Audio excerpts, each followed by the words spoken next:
여러분 모두 우리 하일랜드 교회 가족이 되기를 선택하시고 또 교회에 등록하여서 교회에 출석하고 계신데요.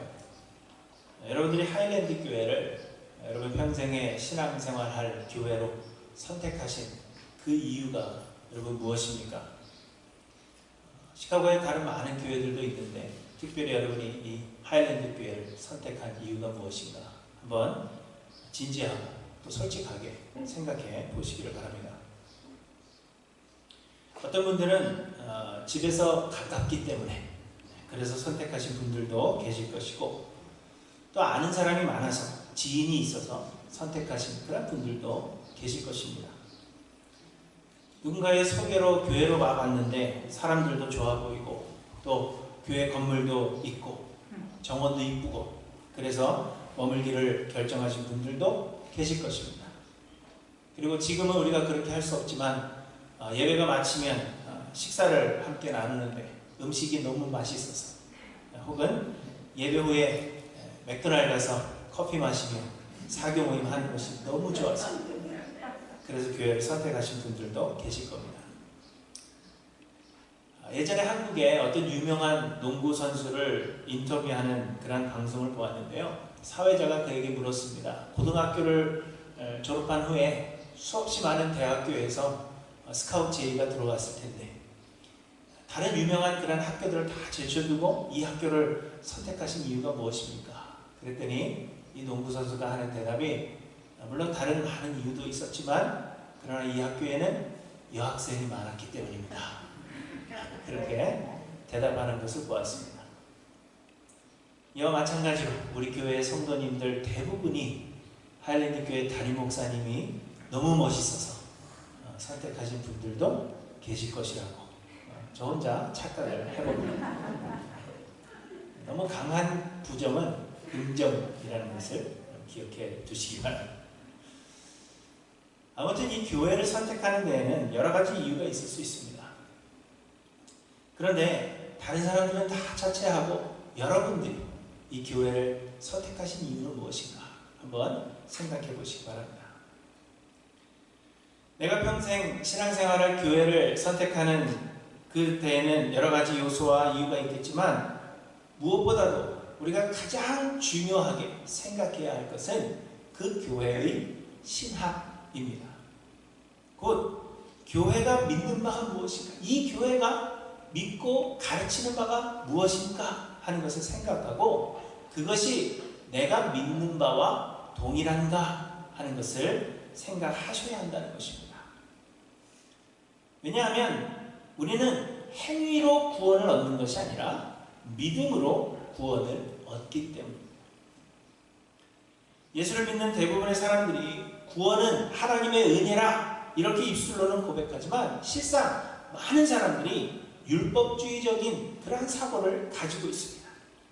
곧 하나님은 은혜로 사람을 구원하시되 율법을 지켜 행하거나 선한 삶을 사는 사람들에게 은혜를 베푸시는 것이다. 그렇게 생각한다는 것입니다.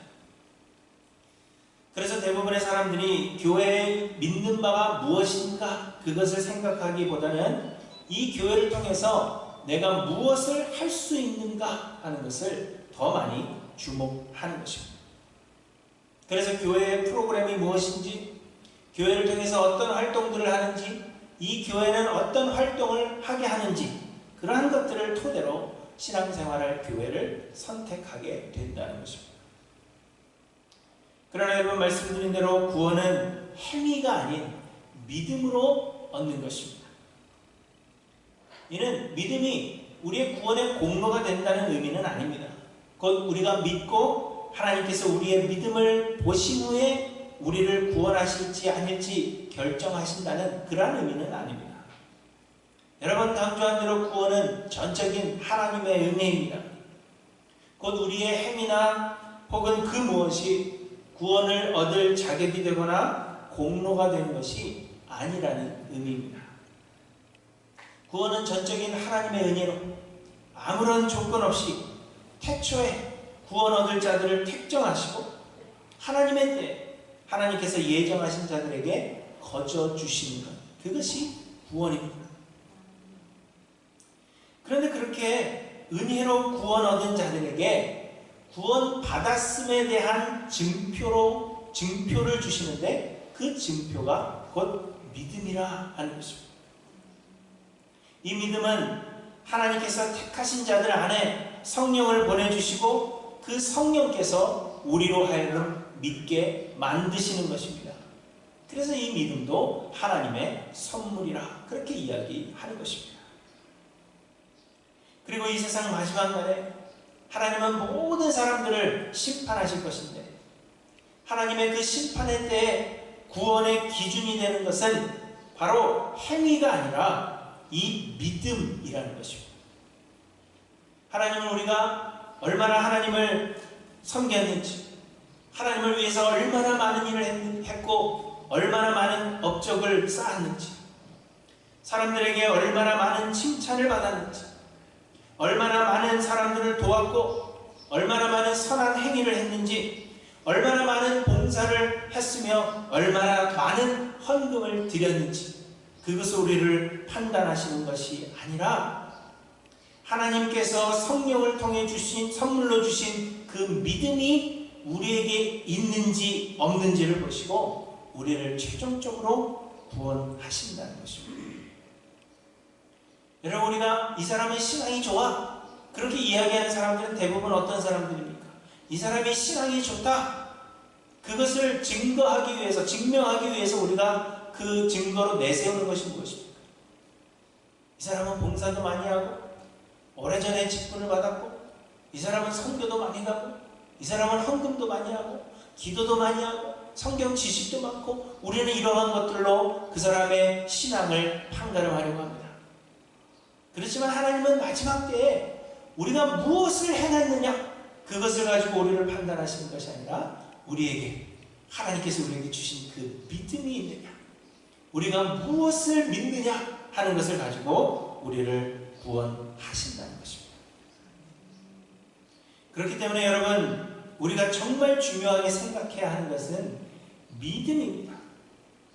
그리고 우리가 신앙생활할 교회를 선택하는 데 있어서 가장 중요하게 생각하셔야 할 요소는 그 교회의 신학이라는 것입니다. 곧 교회가 믿는 바가 무엇인지, 이 교회가 바른 믿음 위에 서 있는지, 그것을 보고 선택하셔야 한다는 것입니다. 그러나 여러분, 걱정하지 마십시오. 저희 교회는 바른 믿음 위에 서 있습니다. 파리가 지금 저를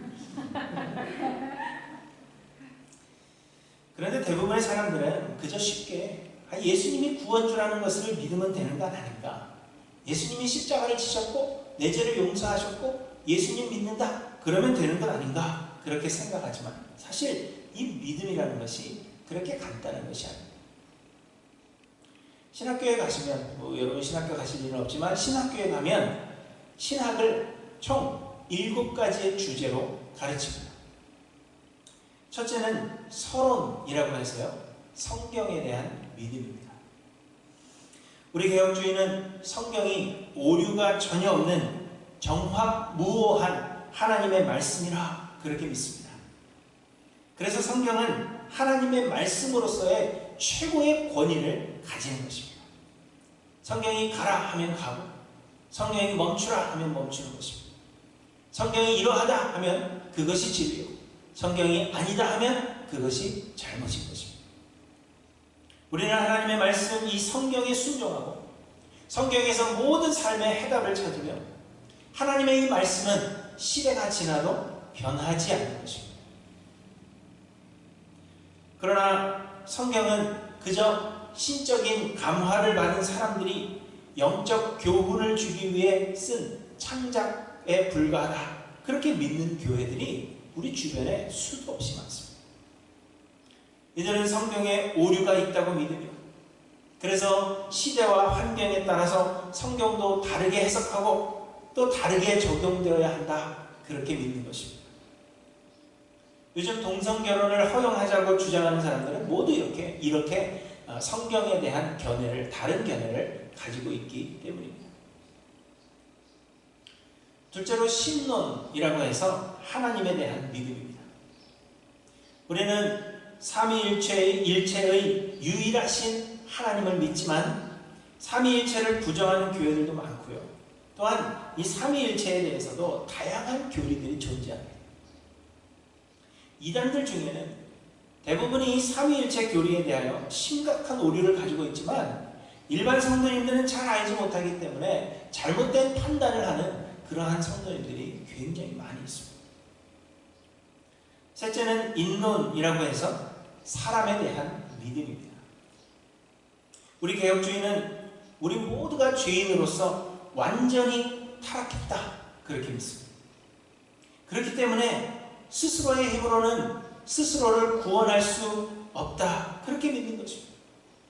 우리는 완전히 타락했기 때문에 선한 것이 우리에게는 조금도 남아있지 않고 그래서 스스로를 구원할 능력도 우리에게는 남아있지 않으며 우리는 영적으로 죽은 상태라 그렇게 믿는 것입니다. 그렇기 때문에 예수 그리스도를 통한 하나님의 은혜만이 우리를 구원할 수 있다. 우리는 그렇게 믿는 것입니다. 그러나 인간은 완전히 타락한 것이 아니라 부분적으로 타락했으며 그렇기 때문에 하나님의 은혜도 필요하지만 인간의 의지와 노력으로도 구원을 이루어낼 수 있다. 그렇게 믿는 교회들이 수도 없이 많습니다. 개혁주의의 간판을 달고도 그리고도 이렇게 가르치는 교회들이 우리 주변에 있다는 것을 여러분 아셔야 합니다. 넷째는 기독론입니다. 이것은 예수 그리스도에 대한 믿음입니다. 예수님은 하나님이시지만 우리를 대신하여 십자가를 지시기 위해 완전한 인간이 되셨습니다. 그래서 예수님은 신성과 인성, 하나님으로서의 그 성품과 인간으로서의 그 성질을 다 가지고 계신 분이십니다. 예수님의 신성은 죄가 없으시며 우리 모든 인류의 죄를 대신하기에 충분한 가치가 있으시고 예수님의 인성은 우리를 대신하여 피를 흘리심으로 우리가 받을 형벌을 실제로 예수님께서 감당하신 것입니다. 그러므로 예수님만이 우리를 구원할 유일한 그리스도가 되신다는 것입니다. 그러나 여러분 우리 주변에는 예수님의 신성이나 인성을 부인하는 그러한 교회들도 많을 뿐만 아니라 예수가 유일한 그리스도이심을 부인하는 교회들도 여러분 넘쳐납니다. 다섯째는 구원론으로 우리가 어떻게 구원을 얻는지에 대한 믿음입니다. 우리의 구원은 성부 하나님의 계획하심과 성자 하나님의 성취하심 그리고 성령 하나님의 적용하심의 결과로 우리에게는 아무런 공로가 없이 우리에게 거저 주시는 선물입니다. 우리의 구원은 전적인 하나님의 은혜로 우리에게는 그 어떤 공로도 자격도 없고 우리의 어떠함이 하나님의 구원하심에 아무런 영향을 끼치지 못합니다. 그럼에도 불구하고 구원을 우리의 선한 행위에 대한 보상으로 보고 우리가 구원을 이루기 위해서 수고하고 노력해야 한다 그렇게 가르치는 교회들이 우리 주변에는 수도 없이 많습니다. 역시 개혁주의의 간판을 달고도 자신도 인식하지 못한 채 이렇게 가르치는 교회들도 우리 주변에는 많다는 것을 여러분 기억하셔야 합니다. 여섯째는 교회론으로 교회에 대한 믿음입니다. 교회는 건물을 지칭하는 것이 아니라 그리스도의 몸입니다. 하나님은 우리 믿는 자들을 세상에서 불러내어 모이게 하심으로 그리스도의 몸을 세워가시는 것입니다. 그러므로 우리 구원받은 자들은 자신의 이익을 위해서 살 것이 아니라 그리스도의 몸의 일부로서 교회를 세우기 위해 자기를 부인하며 살아가는 것입니다. 이제 우리는 내가 없고 그리스도 예수 안에서 발견되기를 소망하며 나의 욕심이 아니라 그리스도의 몸된 교회를 위해서 살아가야 한다는 것입니다.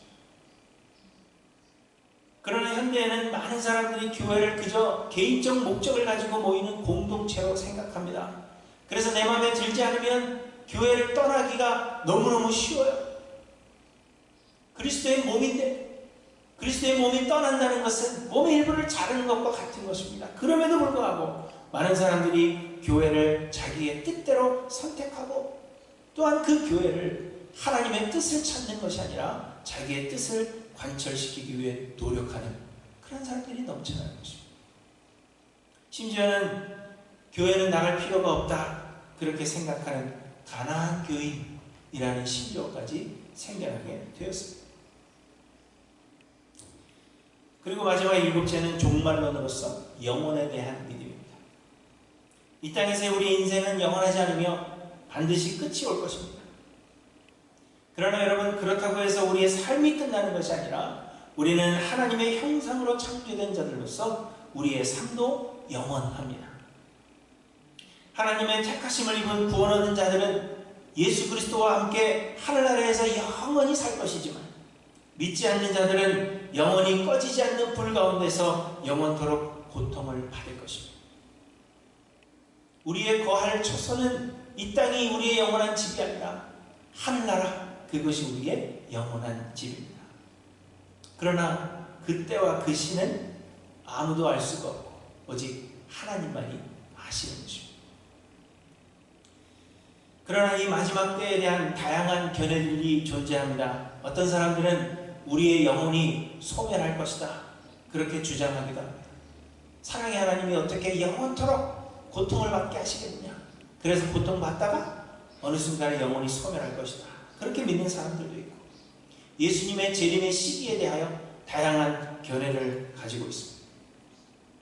하늘나라에서 우리의 행위에 따른 상급이 존재한다. 어떤 사람은 금면류관을 받지만 어떤 사람은 개털모자를 받는다 이렇게 믿는 사람들도 있고, 저처럼 하늘나라 상에는 급이 존재하지 않는다 그렇게 믿는 사람들도 있습니다. 이처럼 우리는 믿음으로 구원을 얻지만 무엇을 믿어야 하는지, 그 믿음이라는 것이 그리 간단한 것이 아니라는 것입니다. 제가 신학의 7가지 분야를 말씀드렸지만 또 세부적으로 들어가면 우리의 믿음의 주제는 수도 없이 많이 존재합니다. 그리고 우리가 무엇을 믿느냐 하는 것에 따라서, 우리가 믿는 바가 무엇이냐 하는 것에 따라서 세상과 역사를 바라보는 그 관점이 달라지게 되는 것입니다. 곧 우리의 삶의 모습도 우리의 믿는 바에 따라서 달라지게 된다는 것입니다.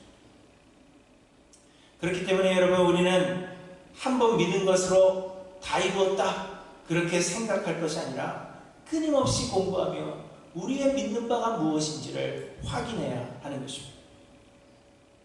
우리는 과연 무엇을 믿으며 우리가 믿는 것이 하나님께서 선물로 주신 구원에 이르게 하는 그 믿음인지, 그것을 끊임없이 확인하셔야 한다는 것입니다. 그렇기 때문에 여러분, 교회를 선택하는 데 있어서 가장 중요한 것은 내가 바른 신학을 할 수 있는 교회인가, 바른 믿음을 가질 수 있는 교회인가, 그것을 보고 선택하시는 것이 제일 현명한 선택이라는 것을 말씀드리는 것입니다. 그저 교회 건물이 이쁘고 아는 사람이 많고 음식이 맛있고 거기에 가면 재미있고 거기에 가면 내가 그리스도를 위해서 뭔가 한다 하는 그러한 느낌을 받을 수 있고, 그것 때문이 아니라 내가 바른 믿음 위에 서 있을 수 있는지, 이 교회는 바른 신학 위에 서 있는 교회며 그래서 나에게 바른 신학을 가르쳐 줄 수 있는 교회인지, 그것을 보셔야 한다는 것입니다. 오늘 본문을 보시면 바울이 예루살렘에 이르자 유대인들이 소동을 일으켰습니다. 유대인들은 바울을 잡아 죽이려고 바울에게 막 달려들었습니다. 그래서 로마 군대의 천부장은 바울이 로마 시민이기 때문에 바울을 유대인으로부터 보호해 주었습니다. 그리고는 좀 시간이 지난 뒤에 과연 유대인들이 무슨 일로 그를 고발하는지 진상을 알고자 하여 제사장들과 온 공회를 모으고 바울로 하여금 그들 앞에서 발언하게 한 것이 오늘 본문의 내용입니다. 왜 유대인들이 바울을 그렇게 싫어하는지, 왜 유대인들이 바울을 고발하는지 그 진상을 알고자 하여 바울을 유대인들 앞에 세운 것입니다. 그런데 바울이 그것에 모인 유대인들을 이렇게 보니까 거기에는 사두개인들도 있고 바리새인들도 있다 하는 것을 본 것입니다. 그래서 그런데 본문 8절에 보시면 사두개인은 부활도 없고 천사도 없고 영도 없다 하고 바리새인은 다 있다 함이라 이렇게 말씀하십니다. 그래서 바울은 그중 일부는 사두개인들이요 그 중에 일부는 바리새인인 줄 알고는 이렇게 이야기합니다. 여러분 형제들아, 나는 바리새인이요 또 바리새인의 아들이라. 죽은 자의 소망 곧 부활로 말미암아 내가 신문을 받노라 이렇게 외쳤습니다. 그러자 이 바리새인과 사두개인 사이에 다툼이 생겨서 무리가 나누어졌다 그렇게 말씀하고 있습니다. 9절에 보시면 바리새인 편에서 몇 서기관이 일어나서는 우리가 이 사람을 보니 악한 것이 없도다. 혹 영이나 천사가 그에게 말하였으면 어찌하겠느냐 하며 오히려 바울을 옹호했다 그렇게 말씀하고 있는 것입니다. 여러분, 이것은 무엇을 우리에게 가르쳐 줍니까? 이는 사두개인과 바리새파 이 두 부류의 사람들은 원래 그들이 믿는 바를 따른다면, 그들이 자신들이 믿고 있는 바대로 삶을 살아간다면 결코 하나가 될 수 없는 사람들이라는 것을 우리에게 말씀하고 있는 것입니다. 왜냐하면 그들이 믿는 바가 완전히 다르기 때문입니다. 사두개인들은 부활도 천사도 영도 믿지 않았고 바리새인들은 부활과 천사와 영을 모두 믿었습니다. 그렇기 때문에 이들이 믿는 바에 의하면 이 둘은 하나가 될 수 없는 것입니다. 오늘도 본문을 보시면 바울이 나는 바리새파 사람이라, 나는 부활 때문에 고난을 받노라 이렇게 이야기하니까 어떻게 됐어요? 사두개인과 바리새파 사람들 그 두 부류의 사람이 다투게 되고 둘로 나누게 되었다 그렇게 말씀하고 있는 것입니다. 그럼에도 불구하고 이들이 믿는 바에 의하면, 믿는 바대로 살아간다면 절대로 하나가 될 수 없는 그러한 부류의 사람들임에도 불구하고 오늘 본문에서 바울을 잡아 죽이는 일에 있어서 이 둘은 하나가 되어 있었던 것입니다. 그것은 곧 이 유대인들이 그들의 믿는 바에 따라 행동하지 않았다는 것을 말해주고 있는 것입니다. 믿는 바에 의하면 결코 하나가 될 수 없는 두 부류의 사람들이었지만 이들에게 있어서 지금 자신들이 무엇을 믿는가 하는 것은 아무런 중요한 문제가 되지 못했다는 것입니다. 그래서 바울을 죽이는 데 있어서 이들은 하나가 되었습니다. 사두개인들은 제사장들을 중심으로 한 유대인의 한 학파입니다. 이들은 모세 5경 외에는 성경으로 인정하지 않았습니다. 그리고 말씀드린 대로 부활도 없고 천사도 없고 영도 없다 그렇게 믿었습니다. 그 사두개인들은 사람이 살다가 죽으면 그것으로 끝이다 그렇게 믿었다는 것입니다. 그렇기 때문에 이들에게는 세상을 사는 동안 그들이 누릴 수 있는 모든 부귀영화를 누리는 것이 중요했습니다. 이들은 영생이 없다 그렇게 믿었기 때문에 영생을 위해 수고할 필요가 없었습니다. 그저 지금 누리고 있는 것들을 내가 빼앗기지 않으면 그것이 가장 중요하다 그렇게 생각한 것입니다. 그래서 이들은 당시의 지배 세력이었던 로마와 결탁하여서 자신들의 지위를 지키고자 노력했던 사람들입니다. 그런데 바울의 등장과 그가 전하는 예수 그리스도의 복음은 그들이 누리고 있는 것들을 빼앗길 수 있는 그러한 위기에 처하게 만들었던 것입니다. 그리스도인들은 예수가 주라, 예수가 내 삶의 주인이라 그렇게 이야기했기 때문에 로마 사람들에게 주인은 누구예요? 가이사잖아요. 그렇기 때문에 반란을 일으키는 것으로 생각하여서 혹 로마가 우리 유대인들을 미워하지 않을까? 그래서 우리가 누리고 있는 것들을 빼앗기지 않을까 하는 그러한 걱정 때문에 바울을 싫어했던 것입니다. 사두개인들은 바울이 전하는 복음이 진리가 아니었기 때문에 그래서 바울을 고발하고 있는 것이 아니라 자신들의 기득권을 지키기 위해서 바울을 고발하고 있는 것입니다. 바리새인들은 어떤 사람들입니까? 이 사람들은 한마디로 하면 경건주의자들입니다. 율법을 지켜 행하여 경건한 삶을 유지함으로 구원을 얻는다 그렇게 믿었습니다.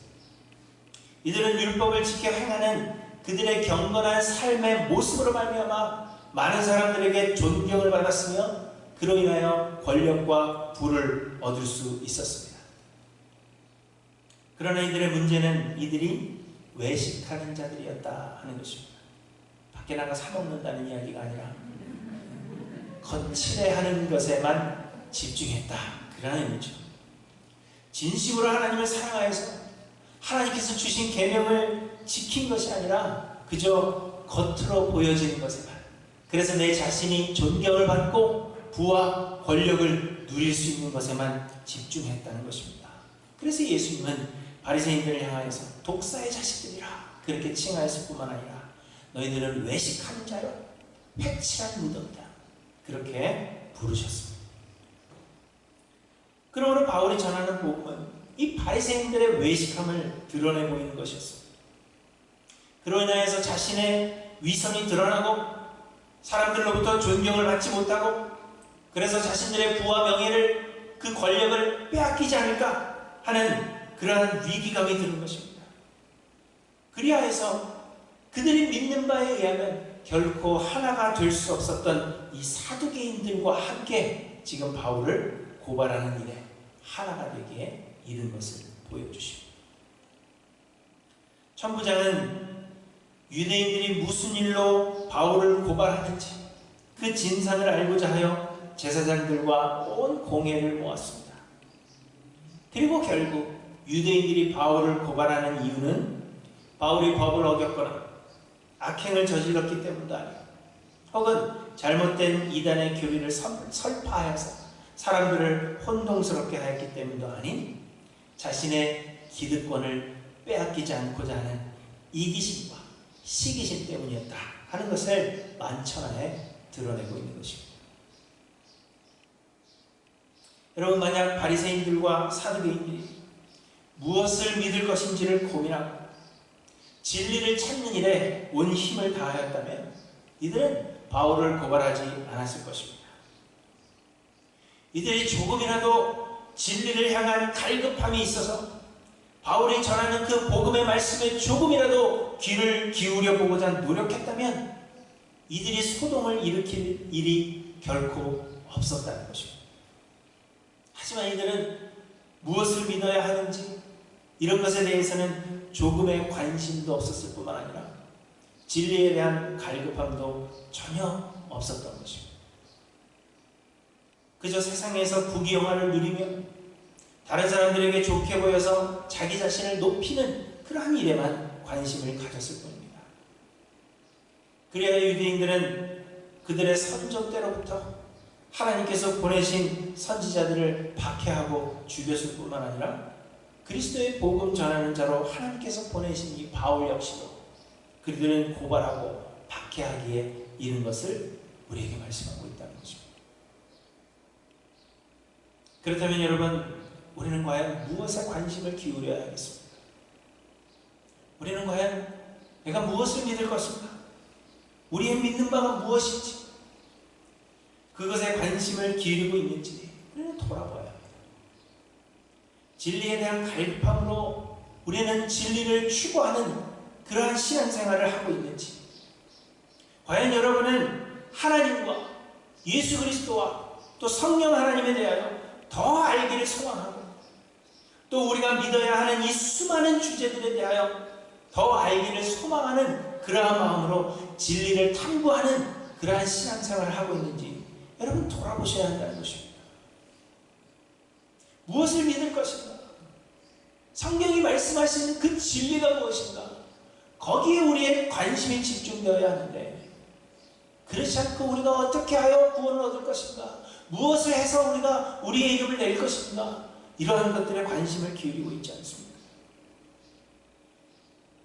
그저 바리새인들과 사두개인들처럼 그저 세상에서 누리는 복과 부귀영화를 소망하면서 그것을 얻기 위해 개인의 공로를 쌓아가는 그러한 신앙생활을 하고 있는 것은 아닌지 우리를 돌아보아야 합니다. 그리고 여러분, 만약 그러하다면 우리가 진리를 탐구하는 것이 아니라 바른 믿음에 서기 위해서 노력하는 것이 아니라 우리가 이러한 세상의 것들을 요구하며 소망하며 우리의 신앙생활을 한다면 우리는 결국 참된 진리를 전하는 자들을 박해할 뿐만 아니라 복음 전파의 걸림돌이 될 수밖에 없다는 것입니다. 우리도 알지 못하는 사이에 우리는 그리스도의 반대편에 서 있는 그런 사람이 될 수 있다는 것입니다. 제가 몇 번 언급한 대로요, 가끔 교회에 있으면 교회에 대해서 문의하는 그런 전화를 받습니다. 아마도 교회로 옮겨야 되시는 분이나 아니면 새롭게 이 지역으로 이사 오셔서 교회를 찾는 분들, 이런 분들이 아주 가끔 전화가 옵니다. 그런데 교회에 대해서 문의하시면서 우리 교회가 무엇을 믿는지, 우리는 어떤 신학 위에 서 있는 교회인지, 이것에 대해서 질문하는 사람은 한 사람도 없습니다. 우리 교회의 신학 노선에 대해서는 아무런 관심이 없다는 것입니다. 그저 무슨 프로그램이 있는지, 우리 자녀들이 그 교회를 가면 어울릴 수 있는 아이들이 있는지, 전도사님들은 충분한지, 우리 자녀들이 거기에 무슨 이득을 얻을 수 있는지. 많은 분들이 그렇게 얘기해요. 저는 괜찮아요. 저는 아무 교회나 다녀도 되는데 우리 아이들은 좋은 교육을 받아야 된다, 바른 믿음을 얻어야 된다, 그것이 아니고요. 우리 아이들은 친하게 지낼 아이가 있으면 좋겠어요. 그건 무슨 질문하십니까? 제가 하일랜드 교회로 오기 전에 담임 목회지를 찾고 있을 때 저를 불러주는 교회가 없어서 제가 오랫동안 고민을 하고 있었습니다. 또 저는 같은 신학을 공유하고 있는 그런 개혁주의 교단의 교회를 찾고 있었기 때문에 제가 선택할 수 있는 그 선택지가 계속해서 좁아질 수밖에 없었습니다. 그런데 많은 목사님들이 저에게 자유주의 교단이라도 괜찮으니까 거기에도 가라, 그렇게 권하시기도 했습니다. 이처럼 여러분, 현대에는 목회자들조차도 우리가 믿는 바가 무엇인가 하는 것에 대하여 관심을 기울이지 않습니다. 제가 볼 때 이 사람의 신학은 완전히 순복음 신학이에요. 아니면 오순절 이렇게 성경 기도해서 막 사람 쓰러뜨리고 예언하고 이러한 것들. 유아세례를 믿지 않습니다. 그럼에도 불구하고 개혁주의 교단에서 일하며 개혁주의 교단에서 안수받으려는 사람들도 저는 많이 봅니다. 그러나 여러분, 하나님은 우리의 행위가 아닌 믿음을 보십니다. 하나님은 우리가 얼마나 선한 일을 했으며 얼마나 많은 봉사를 했는지를 보지 않으시고 우리의 믿는 바가 무엇인지, 하나님께서 우리에게 주신 그 선물로 주신 바른 믿음을 우리가 가지고 있는지, 그것을 보신다는 것입니다. 그러므로 우리는 우리가 믿는 바가 무엇인지에 관심을 기울이고 바른 믿음을 소유하고자 끊임없이 힘써야 하는 것입니다. 여러분, 제가 교단 활동 외에, 우리 교단 활동 외에 교회들 간의 연합 활동의 소극적인 이유가 바로 이것입니다. 목사님들이 모여서 운동하자, 혹은 같이 밥 먹자, 이런 모임에는 제가 가끔 참여하지만 할렐루야 대성회 같은 연합 집회를 여러분들에게 권해드리지 않는 이유가 바로 여기에 있는 것입니다. 우리의 믿는 바가 다르기 때문입니다. 여러분, 이해해 주시기 바랍니다. 왜 우리 목사님은 할렐루야 대성회 가란 말 안 하나? 왜 다른 교회 유명한 목사님 오셨는데 왜 거기 가보라는 얘기 안 하나? 여러분, 이상하게 생각하지 마십시오. 여러분이 잘 모르셔서 그런데 우리의 믿는 바가 다르기 때문에 제가 권하지 않는 것입니다. 여러분, 한번 생각해 보시기 바랍니다. 내가 할렐루야 교회를 선택한 이유는 무엇인가? 내가 신앙생활을 하는 동안에 정말 중요하게 생각합니다. 내 관심이 가 있는 것은 무엇인가? 천부장은 유대인들이 무슨 일로 바울을 고발하는지 진상을 알고자 했습니다. 그러나 유대인들이 바울을 고발한 이유는 진리가 무엇인지에 대한 문제가 아니라 자신들의 기득권을 빼앗기지 않기 위함이었습니다. 여러분, 우리도 가끔 논쟁하며 다툴 때가 있습니다. 교회라고 해서 사랑만 존재하는 게 아니라 교회 안에서 우리는 수도 없이 논쟁하고 수도 없이 다투죠. 우리는 가끔 서로의 의견을 달리할 때가 있고 그래서 우리가 분열할 때가 있습니다. 그런데 여러분, 우리가 이렇게 열을 내면서 논쟁하고 또 다투는 그 이유는 무엇입니까? 우리는 지금껏 무엇을 위해서 그토록 수고했는가? 여러분 한번 돌아보시길 바랍니다. 그것이 진리 추구에 대한 갈망 때문에, 바른 믿음 위에 서고자 하는 그러한 노력 때문에, 우리가 무엇을 믿는지 그것에 관심을 기울이고, 그것 때문에 우리가 논쟁하고, 그것 때문에 우리가 이야기하는 것이라면 우리는 하나님의 도우심으로 바른 믿음 위에 서가는 든든한 교회가 될 것입니다. 그러나 우리가 진리의 문제가 아니라, 무엇을 믿느냐 하는 그 믿음의 문제가 아니라 그저 인간적인 소망과 욕심을 위한 다툼이라면, 그곳에는 오늘 이 두 부류가 나누어졌던 것처럼 그러한 분열을 밖에는 남지 않으며 오히려 하나님의 복음 전하는 일에 걸림돌이 될 뿐이다 하는 것을 여러분 잊지 않고 기억하시기 바랍니다. 하나님은 우리의 믿음을 보십니다. 여러분, 신앙생활이라는 것은 선한 일을 행하는 것, 그것이 신앙생활이 아니라 바른 믿음을 추구하는 것, 그것이 신앙생활입니다. 그러면 여러분, 우리의 믿는 바가 무엇인가 여러분 돌아보시고 바른 믿음을 나에게 주시기를 소망하며 진리 탐구에 열심을 내시는 하나님의 교회 모든 성도님들 되시기를 바랍니다. 그래서 마지막 날에 우리 주님을 다시 만나는 그날에 내 안에 있는 그 믿음으로 말미암아 너는 내 아들이라 하나님께서 우리를 불러주시는 하나님의 교회 모든 성도님들 되시기를 주님의 이름으로 간절히 축원합니다. 기도하십니다.